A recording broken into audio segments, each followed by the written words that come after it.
Ra, welcome to my channel. Today I'll be answering some questions I received about Finland. So here we go. So a couple weeks ago I posted on Instagram asking for you to send me questions that you're curious about regarding Finland, and I couldn't have formed a longer sentence probably. Anyways, I received a few questions and today I'll be answering them. And if you have any more, just drop me a line in the comments and I'll answer those as well. So to start us off, the first question is the educational system so cool as we hear it? And yes, it is a lovely educational system.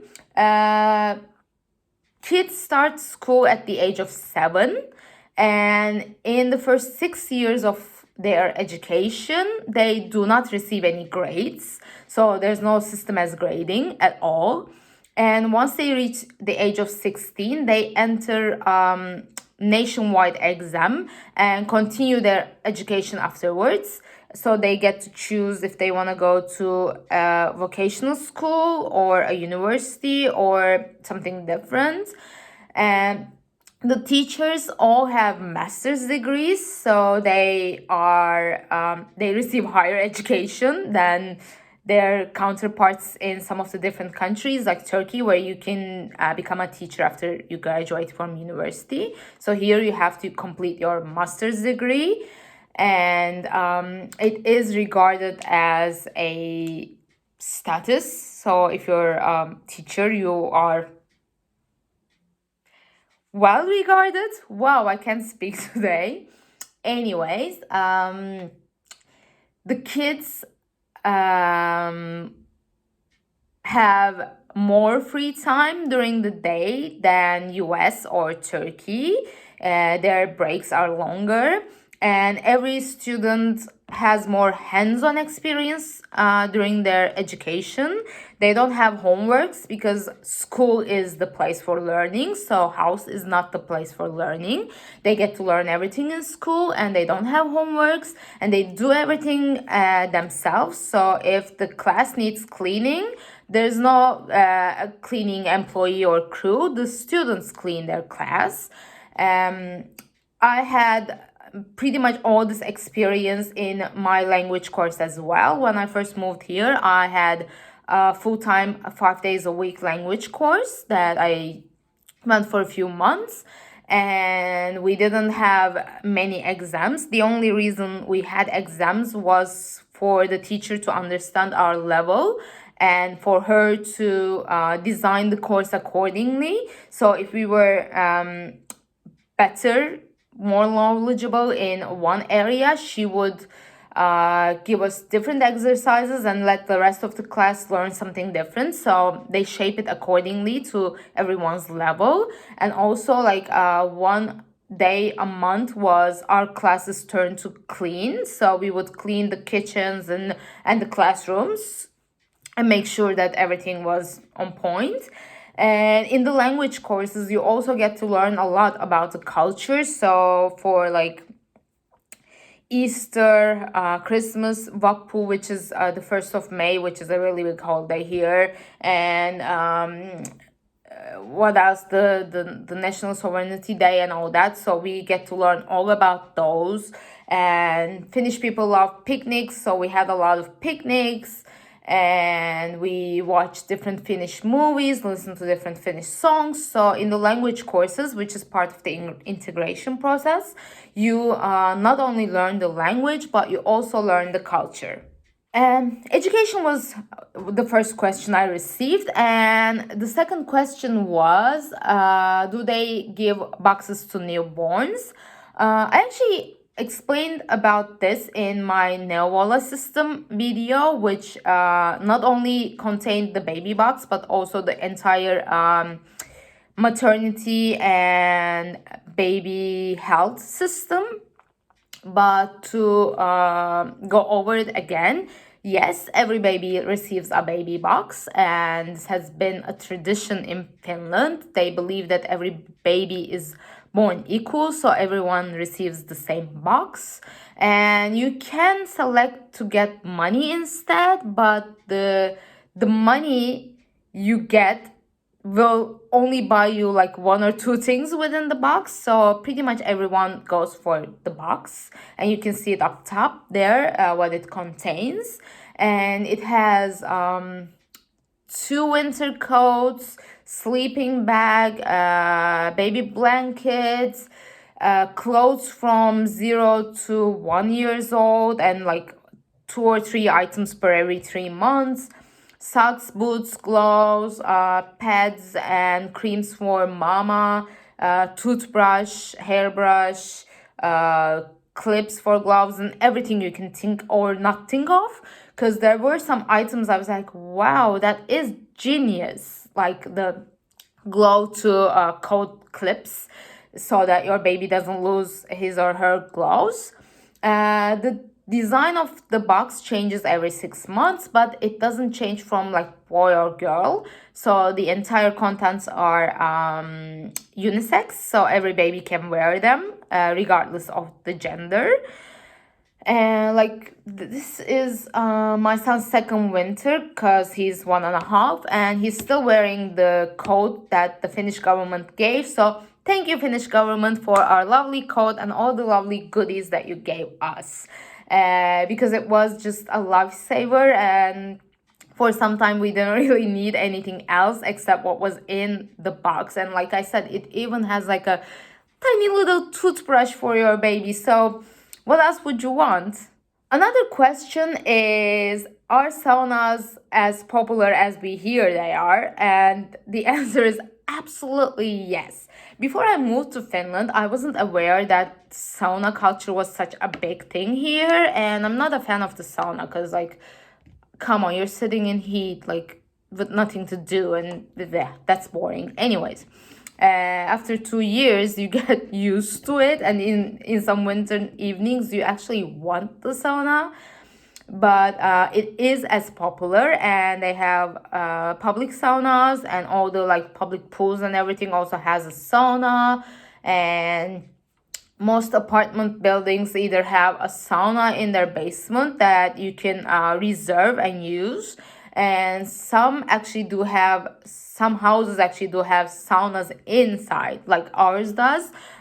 We have it's a weird structure because we have a 1 bedroom apartment, and we have our bathroom, we have our toilet, and then we have our bathroom, shower, and the sauna inside there. So we have the luxury of our own sauna, and it is a very common thing to go to the sauna, even in the like pools and public places.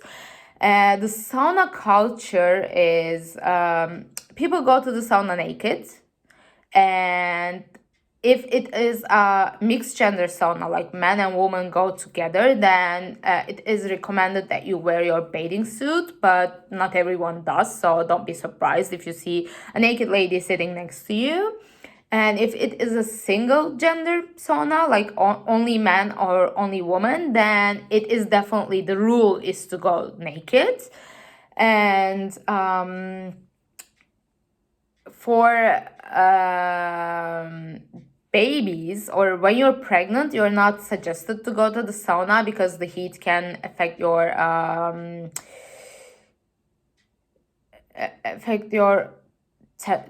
hypertension, whatever. It's not healthy. But for babies, I had previously heard that babies after the age of 1 can go to the sauna because they better regulate their body heat. But last weekend we were sitting with friends, and Finnish friends, and they said like as soon as the baby can sit on his own, he's fine to go to the sauna. Just watch out and make sure that, like, if he looks a little hard to breathe, or like more like about to pass out, then of course take him out. But otherwise, if the baby looks like he's happy, then he can stay in. That's totally fine. And our son is 1.5, and we have already started taking him to the sauna like a couple minutes here and there.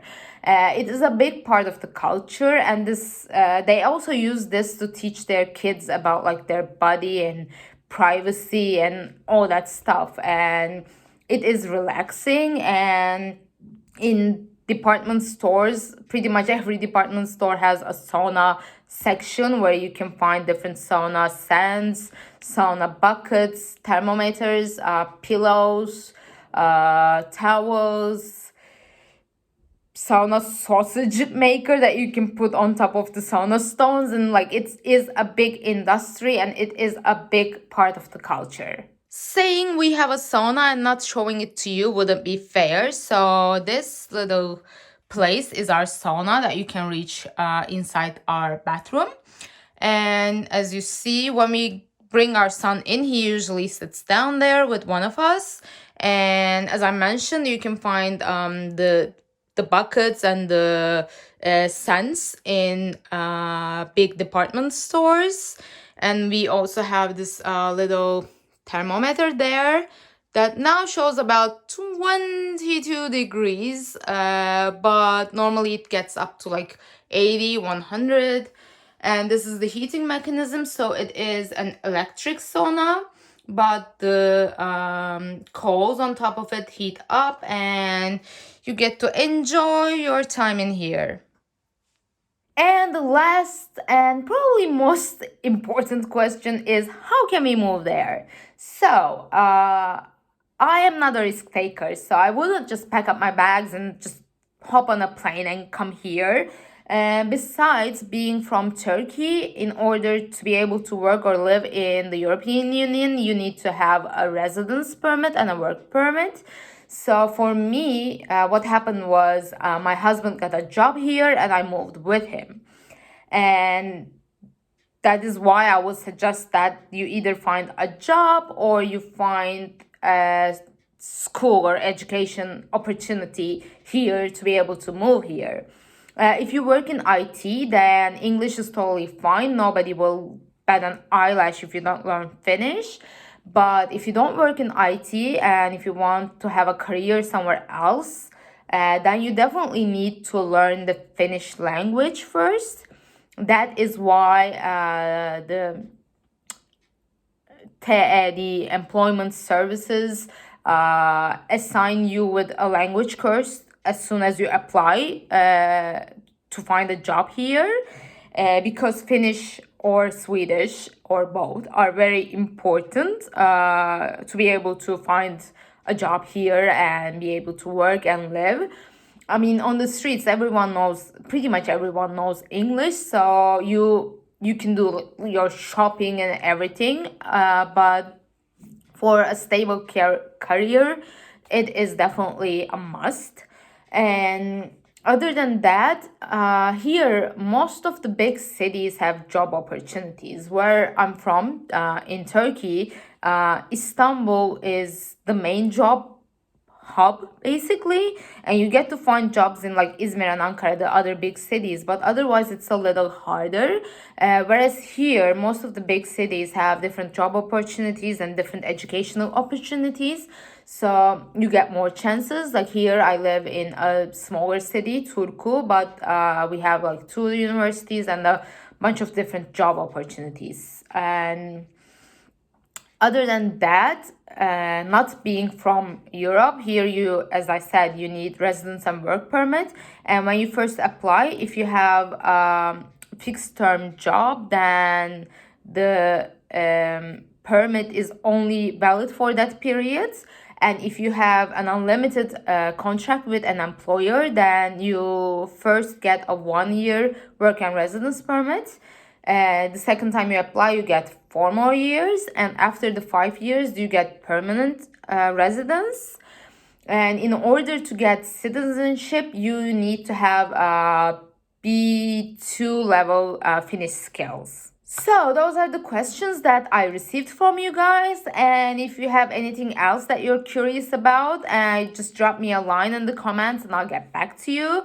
And if you enjoyed this video, make sure you hit the like button and make sure you subscribe to my channel so that you don't miss any of my upcoming videos. And I'll see you next time. Bye!